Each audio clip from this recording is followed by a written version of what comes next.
In every heart, there is a shadow, a flicker of doubt that tells you to hold back, to step away from danger. That shadow is fear. It can cloud the mind, weaken the spirit, and leave you paralyzed in moments when you should be most bold. I know this well. I too have faced fear many times in my path as a cultivator. There was a time, long ago, when I stood at a crossroads. I was tasked with entering the nightless city, a place known for its dangers, where the bravest had fallen.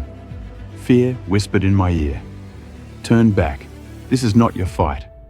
And for a moment, I hesitated. My heart raced, my mind was full of what-ifs. But then, I remembered something my master once told me. Fear is a shadow that grows only when you run from it. Stand your ground, and you will see that the shadow is nothing more than smoke. I took a deep breath, and in that moment, I realized that fear does not come from the challenge before us. It comes from the doubt within us.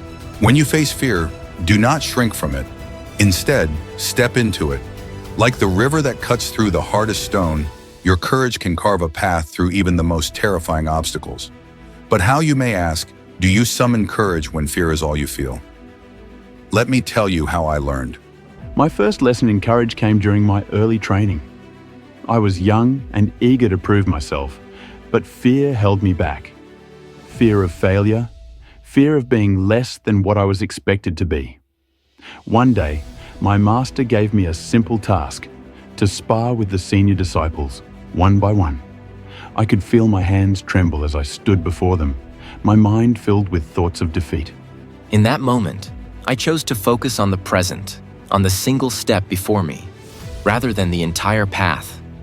I fought not with the goal of victory, but with the intent of learning. I moved with purpose, each step deliberate.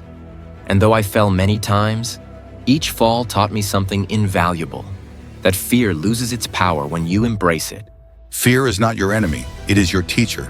It shows you where you are most vulnerable, where your doubts lie. But it also shows you where your strength can grow. The key is to stop running from fear. Face it, learn from it, and let it guide you toward greater mastery. This sword, like my journey, was forged in fire, just as your courage is forged in the fires of fear.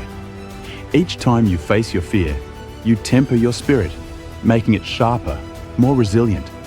Remember, even the bravest cultivators are not without fear.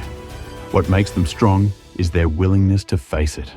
You may not always win when you confront fear, but every time you choose to face it, you grow. You become stronger, more grounded, more certain of who you are. And in that certainty, fear begins to fade. It no longer controls you. Instead, it becomes part of the path that leads you to your greatest self. So when fear arises in your heart, do not run. Stand firm, breathe deeply, and remind yourself that fear is only temporary. What lasts is the strength you gain from overcoming it. Overcome your fear, and you will find that there is nothing in this world that can stand in your way. This is the path of the cultivator, and it is yours to walk.